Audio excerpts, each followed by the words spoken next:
Good morning, नमस्कार सभी को राम राम।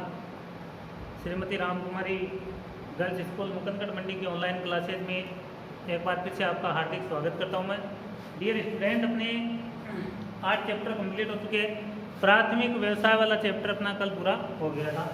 अब अपना अगला चैप्टर है द्वितीयक व्यवसाय।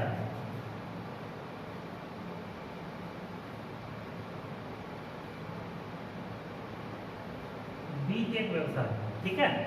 द्वितीयक व्यवसाय अपन पहले पढ़ चुके हैं कि द्वितीयक व्यवसाय क्या होता है। तो इसके अंदर मैंने आपको बताया था मुख्य रूप से एक तो बीज निर्माण प्लस निर्माण, ये दो कार्य या दो उद्योग जो है इसके अंदर प्रमुख रूप से शामिल किए जाते हैं।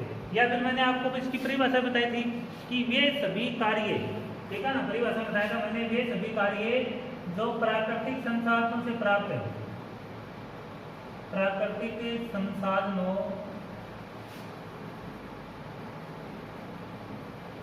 प्राप्त उत्पादों, ठीक है। प्राकृतिक संसाधनों से जितने भी प्राप्त उत्पाद अपने, जैसे मान लो अपने को गन्ना प्राप्त हुआ, गन्ने से अपने चीनी बना दी, इस प्रकार प्राकृतिक संसाधनों से प्राप्त जो उत्पाद है उनको परिष्कृत रूप बदलकर वह अधिक उपयोगी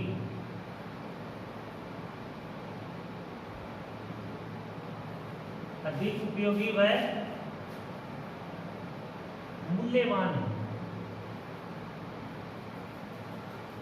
बनाना, ठीक है। इन बनाना, इनकी जो क्रिया, ये सारे जितने कार्य होते हैं वो कौन से व्यवसाय में शामिल करते हैं, अपन द्वितीयक व्यवसाय में शामिल करते हैं, ठीक है ना। प्राकृतिक संसाधनों से जितने भी उत्पाद प्राप्त होते हैं, जिनको जैसे डायरेक्टली मिलेंगे तो वो सस्ते भी होते हैं और कम उपयोगी होते हैं, लेकिन उनको परिष्कृत करके उनका रूप बदल के अगर उनको अधिक उपयोगी बना देंगे तो वो क्या हो जाएंगे भाई, मूल्यवान हो जाएंगे, ठीक है ना। तो ऐसे सभी उत्पादों को या सभी व्यवसायों को द्वितीयक व्यवसाय के अंदर शामिल किया जाता है। इसके अंदर मुख्य रूप से जो 10 उद्योग है उनको शामिल किया गया है। जैसे पहला है इंजीनियरिंग उद्योग, इंजीनियरिंग उद्योग, ये उद्योग जो है विश्व के विकसित देशों के अंदर कहाँ पर बन रहा है, विकसित देशों में, ठीक है। किसी भी देश में उद्योग धंधों की विकास की कल्पना बिना इंजीनियरिंग उद्योग के नहीं की जा सकती। क्या बनाया जाता है इसमें, विभिन्न प्रकार की मशीनरी बनती है इसमें, मशीनरी, मशीनों के उपकरण, मशीनों के उपकरण, मिश्रित धातु, ठीक है, आदि बनाने का जो कार्य होता है किसमें किया जाता है भाई, इंजीनियरिंग उद्योग में करते हैं। तो ठीक है ना, एक तो द्वितीयक व्यवसाय में मुख्य रूप से इसको शामिल कर लेंगे इंजीनियरिंग उद्योग, इसको भारी उद्योग भी कहते हैं अपन। दूसरा उद्योग आ जाएगा निर्माण उद्योग, निर्माण उद्योग, निर्माण उद्योग के अंतर्गत सभी प्रकार के, जैसे सड़क निर्माण है, भवन निर्माण है, ठीक है, ये सारे के सारे कार्य किसमें आ जाएंगे भाई, निर्माण उद्योग के अंदर। सड़क बनाना, भवन बनाना, सारे कार्य किसमें, द्वितीयक व्यवसाय में आ जाएंगे। तीसरा आ जाएगा आपका इलेक्ट्रॉनिक उद्योग, इलेक्ट्रॉनिक उद्योग, इलेक्ट्रॉनिक उद्योग के अंदर क्या आ जाएगा भाई, विद्युत उपकरण, विद्युत उपकरण, जैसे मान लो पंखा, लाइट है, ठीक है, या फिर फिटिंग से संबंधित जितना सामान होता है वो सारा का सारा इलेक्ट्रॉनिक उद्योग के अंदर इसको शामिल किया जाता है। फिर आता है कि रासायनिक उद्योग, रासायनिक उद्योग, रासायनिक उद्योग के अंदर विभिन्न रसायन, जैसे मान लो जैसे पटाखे, विस्फोटक सामग्री, ठीक है ना, विस्फोटक पदार्थ सामग्री वगैरह जो है उसी के अंदर शामिल की जाती है, ठीक है। या मान लो जैसे बम वगैरह बनाने का काम जो है वो किस मुताबिक रासायनिक उद्योग में ही शामिल किया जाता है। इसके अलावा एक आ जाएगा आपका शक्ति उद्योग। शक्ति उद्योग, शक्ति उद्योग के अंदर क्या बनाते हैं भाई, लाइट बनाते हैं। जैसे मान लो पवन ऊर्जा, तापीय ऊर्जा, या फिर कोयले से प्राप्त ऊर्जा, ठीक है ना, कोयले से प्राप्त ऊर्जा, परमाणु ऊर्जा, ये सारे के सारे उद्योग जो किसमें आते हैं भाई, शक्ति उद्योग के अंदर इनको शामिल किया जाता है। इसके अलावा वस्त्र उद्योग, वस्त्र उद्योग में क्या बनाया जाता है भाई, वस्त्र बनाए जाते हैं। जैसे मान लो भारत का सबसे प्राचीन उद्योग है सूती वस्त्र उद्योग, रेशमी या ऊनी वस्त्र उद्योग, ये सारे के सारे उद्योग जो है इसके अंदर शामिल किए जाते हैं। इनमें विभिन्न प्रकार के कपड़े बनाने का कार्य किया जाता है। साथ में एक आ जाएगा भोजन व पेय पदार्थ। भोजन और पेय पदार्थ जैसे मान लो आटा बनाना पीने के लिए, जैसे मान लो कोई कोल्ड ड्रिंक वगैरह बनाना, या फिर जैसे मान लो और कोई बहुत सारे पीने के पदार्थ जैसे चाय कॉफी वगैरह, तो ये सारे के सारे उद्योग जो है भोज्य और पेय पदार्थ उद्योग के अंदर इसमें शामिल किए जाएंगे। एक होता है इसका धातु क्रम उद्योग, इसमें विभिन्न प्रकार की धातुएं बनाई जाती है, गलाकर लोहे जैसे इसको अलग करके उनकी धातु वगैरह बनाने का कार्य धातु क्रम उद्योग में किया जाता है, धातुओं को गलाकर। फिर एक है प्लास्टिक उद्योग। प्लास्टिक उद्योग, प्लास्टिक उद्योग के अंदर प्लास्टिक वगैरह बनाने का कार्य किया जाता है, ठीक है ना। प्लास्टिक की थैलियाँ, प्लास्टिक की बोतल, प्लास्टिक की गिलास, या फिर डोने वगैरह जो होते हैं वो सारे के सारे प्लास्टिक उद्योग में देंगे।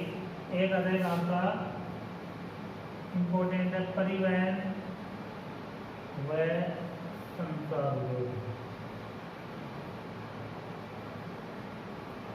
परिवहन और संचार उद्योग इसके अंतर्गत है विभिन्न प्रकार की गाड़ी वगैरह बनाने का कार्य किया जाता है। या फिर संचार के साधनों की अगर अपन बात करें तो संचार के साधनों में जैसे मोबाइल बनाना, टेलीफोन बनाना, इस प्रकार के जो कार्य होते हैं वो आपको संचार उद्योग के अंदर बनाए जाते हैं।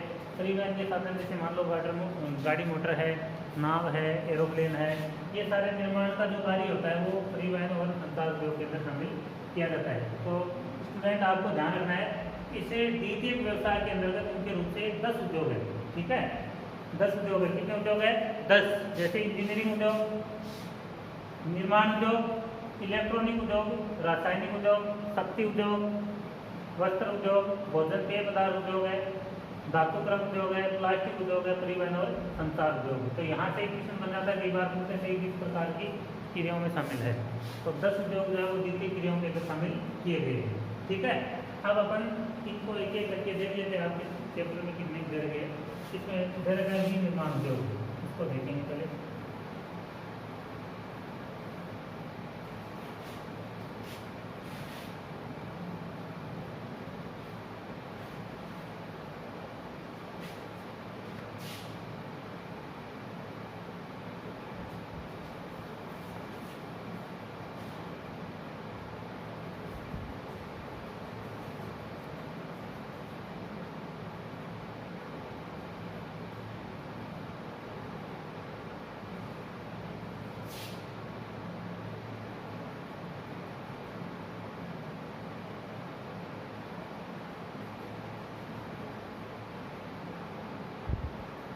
विनिर्माण, ठीक है। विनिर्माण का जैसे मतलब विनिर्माण नाम से पता है, विनिर्माण का मतलब किसी वस्तु का दोबारा निर्माण करना। अब इसमें मतलब क्या हो जाएगा कि जो प्राथमिक उत्पाद है, प्राथमिक उत्पादों से प्राप्त,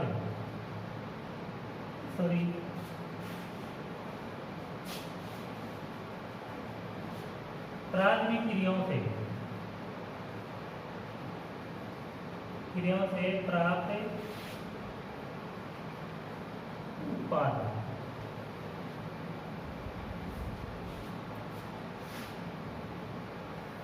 प्राथमिक क्रियाओं से प्राप्त जो उत्पाद है उनको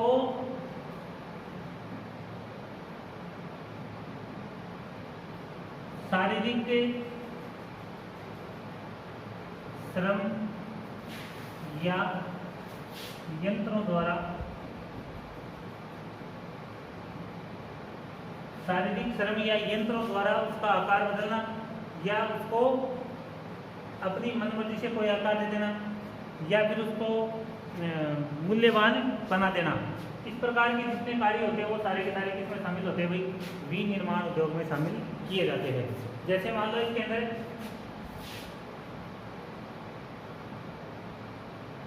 जैसे गन्ना है, कहाँ से प्राप्त होता है अपने को, प्राथमिक उत्पाद से। अब गन्ने से क्या बनाती, चीनी बनाती। देखो गन्ने को क्या करेंगे, सबसे पहले मानवीय श्रम के द्वारा उसका पहले रस निकालेंगे, आजकल मशीनों के द्वारा निकलता है, फिर उसको गर्म करके उसकी क्या बना देंगे, चीनी बना देंगे। ठीक है ना, द्वितीय व्यवसाय विनिर्माण उद्योग का उदाहरण। दूसरा एक लौह होता है लौह। तो इस लौह को गला कर क्या बनाते हैं, इसका इस्पात बना देंगे। ठीक है, इस्पात बना देंगे। इसी प्रकार कपास है, कपास को क्या करेंगे, कपास से सूती वस्त्र का निर्माण करेंगे। ठीक है ना, तो ये सारे कार्य जो होते हैं विनिर्माण उद्योग के अंदर शामिल किए जाते हैं। या अपन ऐसे करेंगे कि प्राथमिक उत्पादन से प्राप्त जो सामग्री है उसको शारीरिक या यांत्रिक शक्ति द्वारा औजारों की सहायता से पूर्व निर्धारित या नियंत्रित प्रक्रिया द्वारा किसी इच्छित रूप, आकार या विशेष गुण क्रम वाली वस्तुओं में बदलना विनिर्माण उद्योग कहलाता है। ठीक है ना। अब इसके अंदर मैंने ये बता दिया, साथ में इसमें जैसे मिट्टी से बर्तन बनाए जाते हैं। मिट्टी से क्या बनते हैं, बर्तन। बर्तन बनाने से लेकर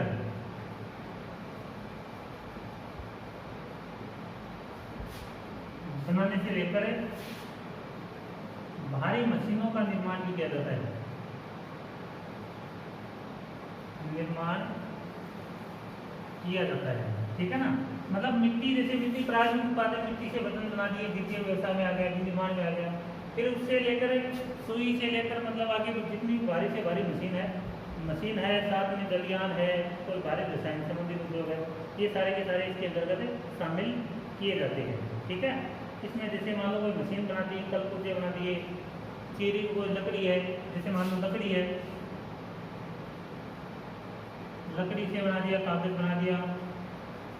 ठीक है ना, पहले लुगदी बनाई जाती है उसकी, और लुगदी बना के क्या बनाया जाता है, उसका कागज बनाया जाता है। तो इस प्रकार ये सारे के सारे कार्य जो अभी निर्माण उद्योग के अंदर शामिल किए जाते हैं। ठीक है, अब देखो आगे इसके अंदर दे रखा है उद्योग की अवस्थिति को प्रभावित करने वाले कारक। जितने भी उद्योग लगाएंगे उसे उद्योग को लगाने के लिए कई प्रकार के कारक जिम्मेदार होते हैं। उद्योगों की अवस्थिति को प्रभावित करने वाले कारक।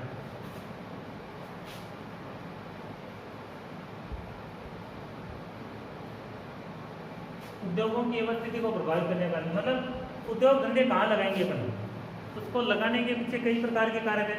मतलब कोई जैसे भारी उद्योग है, कच्चा माल बहुत दूर है और अपन ने उसको राजस्थान में लगा दिया, राजस्थान में किसी चीज़ का उत्पादन नहीं हो रहा है, तो वहाँ से लाने वाले जाने में उसका किराया बहुत ज़्यादा लग जाएगा, फिर उसका जो उत्पाद बनेगा वो महंगा बिकेगा। इसलिए किसी भी उद्योग को लगाने से पहले उसकी अवस्थिति को निर्धारित किया जाता है कि किस प्रकार का उद्योग है, कहाँ पर लगाया जाना ठीक है। जैसे सूती वस्त्र उद्योग है, उसको लगाने के लिए अलग कारक होते हैं। इसी प्रकार लौह इस्पात उद्योग है, उसको लगाने के लिए कारक अलग होते हैं। तो विभिन्न क्षेत्रों में उद्योग की स्थिति को प्रभावित करने में या निर्धारित करने में कारक अलग अलग होते हैं। इसके अंदर पहला कारक होता है कच्चा माल। कच्चा माल देखो, उद्योग की स्थिति को निर्धारित करने के अंदर सबसे बड़ा कारक होता है कच्चा माल। कच्चा माल जानते हो ना, जैसे बनाने के लिए जैसे अपने को वस्त्र बनाने हैं तो कच्चा माल क्या चाहिए अपने को, कपास। अपने को चीनी बनानी है तो चीनी बनाने के लिए कच्चा माल क्या चाहिए, गन्ना। तो ऐसे ही कच्चा माल जहाँ पर आसानी से और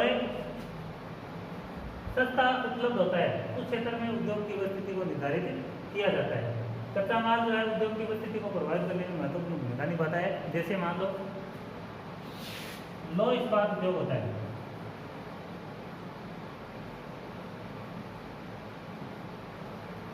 लौह इस्पात उद्योग इसको कहाँ पर लगाया जाता है, जहां पर लो एस्ट का उत्पादन होता है। ठीक है, लो एस्ट का उत्पादन या लो एस्ट की जो खान होती है, इन खानों के निकट ही लो इस्पात संयंत्र लगाए जाते हैं। जैसे भारत के अंदर उदाहरण के लिए देखेंगे अपन, जैसे मान लो भारत में बोकारो, दुर्गापुर, भिलाई, राउरकेला संयंत्र, ये लो इस्पात संयंत्र है। इनको मतलब लगाने के लिए क्या देखा गया, कच्चा माल। ठीक है ना, कच्चा माल में ये तो लो एस्ट आ गया और साथ में कोयला आ गया। इन दोनों का उत्पादन जहाँ पर होता है उन्हीं के क्षेत्र इनको लगाया गया। क्यों? क्योंकि भाई जैसे मान लो लो इस्पात है, ये भारी उद्योग होता है, तो इसको लाने और ले जाने के अंदर परिवहन का किराया क्या होगा, ज़्यादा हो जाएगा। जैसे मान लो राजस्थान में अगर लगा दे लो इस्पात उद्योग और अपने को लोहा कहाँ से लाना पड़े, पश्चिम बंगाल से लाना पड़े, तो काफ़ी दूर है, वहाँ से लाएंगे और ले जाएंगे तो ट्रक या ट्रेन का किराया बहुत ज़्यादा हो जाएगा, उसका अपना उत्पाद क्या बिकेगा, महंगा बिकेगा।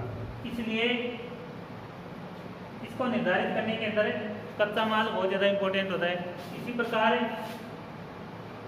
जैसे सीमेंट उद्योग होता है,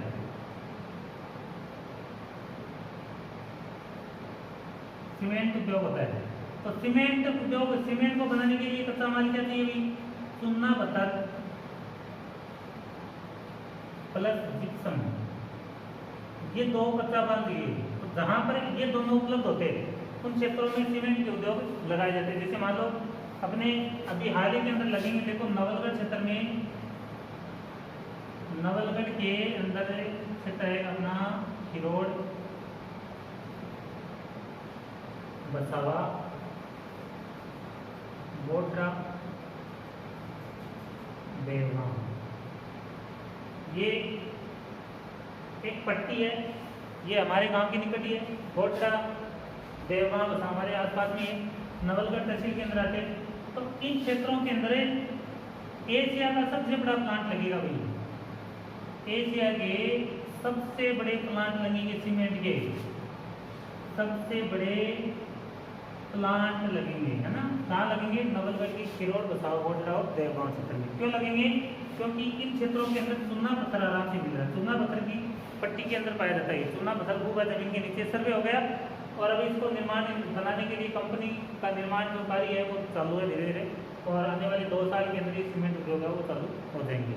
तो चलने के बाद भी एशिया के सबसे बड़े प्लांट होंगे। क्यों लग रहे हैं यहाँ पर, क्योंकि यहाँ पर चूना पत्थर और जिप्सम आसानी से उपलब्ध हो जाएगा जमीन के नीचे। समझ में आ गया होगा आप लोगों के कच्चा माल जो है उद्योग की उपस्थिति को कैसे निर्धारित करता है। ठीक है, फिर देखो आगे,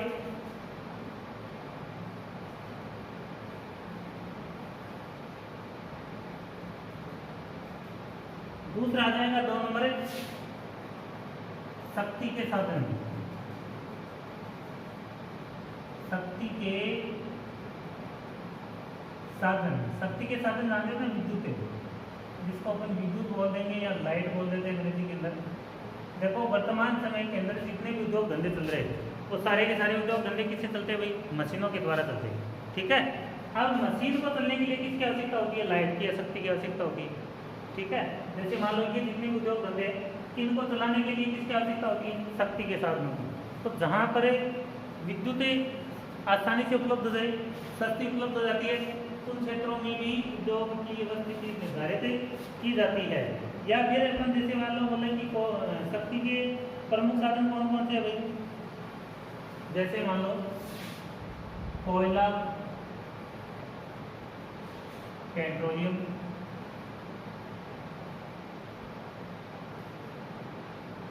जल शक्ति होती है ना। लाइट ज़्यादातर किससे बनती है? पानी से बनती है, कोयले से बनती है, ठीक है। या गाड़ी मोटर चलाने के लिए किसकी आवश्यकता होती है?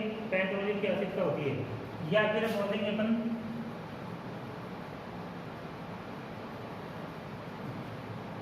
प्राकृतिक गैस, परमाणु ऊर्जा, इन सभी की आवश्यकता होती है। तो ये सारी चीज़ें जहाँ पर उपलब्ध होती है उन क्षेत्रों में भी ये उद्योग वगैरह इनके निकट लगाया जाता है। जैसे मान लो अभी बात करें थे अपन लौह इस्पात उद्योग, तो जो लौह इस्पात उद्योग है, ये लौह इस्पात उद्योग जो है कोयले के क्षेत्रों के निकट भी बनाया जाता है, कोयला क्षेत्रों के निकट भी लगाया जाता है। ज़्यादातर देखो ये बताया था, कोयला बताया था ना, तो ये ज़्यादातर तो लगाया जाता है लौह इसके जहाँ पर आसानी से उपलब्ध होता है उन क्षेत्र, या फिर जहाँ पर कोयला आसानी से उपलब्ध होता है, क्योंकि इनको गलाने के लिए कोयला जलाया जाता है बड़ी मात्रा के अंदर। तो जहाँ पर कोयले की खान होती है उन क्षेत्रों में इस प्रकार के संसाधन लगाए जाते हैं, जैसे यूएसए, ठीक है, या यूरोपीय जो देश है, इन यूरोपीय देशों के अंदर कोयला क्षेत्रों के निकट लौह इस्पात के संयंत्र वगैरह लगाए गए। तो शक्ति के साधन जो है ये भी किसी भी क्षेत्र में स्थापित करने के लिए इनका प्रयोग किया जाता है। इसके साथ में देखो भारत के अंदर दामोदर घाटी में दरिया और रानीगंज कोयला खदानों के निकट इनको स्थापित किया गया है। एल्यूमिनियम उद्योग सस्ते जल विद्युत उत्पादक क्षेत्रों में स्थापित किया जाता है। देखो एल्यूमिनियम उद्योग जो होता है, एल्यूमिनियम उद्योग जो जहाँ पर सस्ती विद्युत प्राप्त होती है उन क्षेत्रों में ही लगाए जाते हैं, क्योंकि इसको गलाने का काम जो है विद्युत के द्वारा किया जाता है। और किसी भी उद्योग को लगाने के लिए शक्ति के साधन और कच्चा माल ये बहुत ही ज़्यादा इंपॉर्टेंट होते हैं। तो ठीक है, तीसरा देखो नंबर 3 नंबर में आ जाएगा आपका परिवहन और संचार के साधन।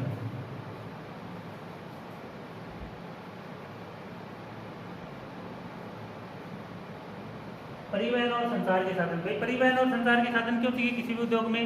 देखो कच्चा माल को लाने के लिए, बना हुआ माल बाजार में भेजने के लिए परिवहन के साधन आवश्यक है, ठीक है। साथ में उद्योग को चलाने के लिए, माल की डिमांड वगैरह को भेजने के लिए या बुक कराने के लिए संचार के साधन भी उन्नत होने चाहिए। तो जहाँ पर परिवहन के साधन जैसे रेल परिवहन है, जल परिवहन है, सड़क परिवहन है, ये उन्नत अवस्था में जहाँ पर पाया जाता है उस क्षेत्र के अंदर उद्योग धंधों की उपस्थिति को निर्धारित किया जाता है। जैसे मान लो उदाहरण के लिए अगर अपन देखें तो जैसे पश्चिमी यूरोप और उत्तरी अमेरिका के पूर्वी भागों में, पश्चिमी यूरोप और यूएसए, इनके अंदर परिवहन का विकसित तंत्र है, परिवहन के साधन विकसित अवस्था के अंदर है, ठीक है ना। तो विकसित अवस्था में होने के कारण उस क्षेत्र में उद्योग धंधों का विकास किया हुआ है ज़्यादा, जैसे जल परिवहन, सड़क परिवहन, वायु परिवहन, इन सभी का विकसित तंत्र पाए जाने के कारण यहाँ पर उद्योगों का जमाव क्या है, ज़्यादा रहा है। इसी प्रकार एशिया, अफ्रीका और दक्षिण अफ्रीका के अधिकांश भागों में परिवहन के साधनों की कमी है, जिसकी वजह से औद्योगिक विकास कम हुआ है। इसी प्रकार अगर संचार के साधनों की बात करें तो जैसे डाक, तार, टेलीफोन, आजकल ये तो सारे बंद हो गए, मोबाइल, तो इसके अंदर वर्तमान समय के अंदर मोबाइल का नेटवर्क 4G नेटवर्क, 4G या 5G आ रहा है वर्तमान समय के अंदर। तो ये नेटवर्क जहाँ पर उपलब्ध है उस क्षेत्र में भी लगाया जाता है, क्योंकि इंटरनेट के द्वारा अपन कच्चा माल मंगा सकते हैं, बाजार का माल बुक करके अपन वहाँ पर भेज सकते हैं। तो ये संचार के साधन जो है ये भी वहाँ पर विकसित अवस्था के अंदर होने आवश्यक होते हैं। तो डियर स्टूडेंट, ये 3 चीज़ें आपकी समझ में आई होंगी।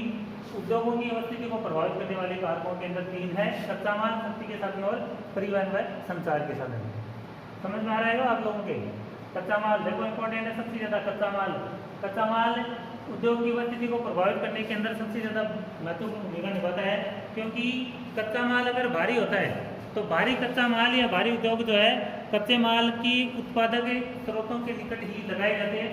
उसका सीधा सा कारण ये है क्योंकि परिवहन का लागत बहुत ज़्यादा आ जाती है। इसकी वजह से क्षेत्रों के अंदर कच्चा माल वाले क्षेत्रों में ही इस प्रकार के उद्योग धंधे लगाए जाते हैं, जैसे लौह इस्पात उद्योग है, सीमेंट उद्योग है, या फिर बात करें अपन वस्त्र उद्योग है। वस्त्र उद्योग जो है इस प्रकार का उद्योग है, इसको दूसरी जगह भी लगाया जा सकता है क्योंकि इसके अंदर वजन की कमी होती है। इसी प्रकार जैसे एक उद्योग और है चीनी उद्योग। चीनी उद्योग है, इसको कच्चा माल क्या चाहिए भाई, गन्ना चाहिए। अब गन्ने में क्या होता है, 24 घंटे तक इसमें रस ज़्यादा होता है। 24 घंटे के अंदर अगर इसको नहीं पिरोया गया काटने के बाद में, तो इसमें सुक्रोज की मात्रा कम होती है और चीनी का उत्पादन क्या होता है, कम। इसलिए ऐसे उद्योगों को गन्ने के खेत के निकट लगाया जाता है, खेतों में लगाया जाता है वहाँ पर, ताकि ज़्यादा से ज़्यादा चीनी का उत्पादन किया जा सके। ठीक है, इसी प्रकार शक्ति के साधन और परिवहन संचार के साधन है। तो 3 कारक अपन ने पढ़ लिए। इस वीडियो के अंदर आज अपन इतना ही पढ़ेंगे। कल वाले वीडियो के अंदर बाकी के जो कारक है उसको अपन पढ़ लेंगे। वीडियो अच्छा लगा तो इसको लाइक और शेयर जरूर करें। धन्यवाद, आपका दिन शुभ हो।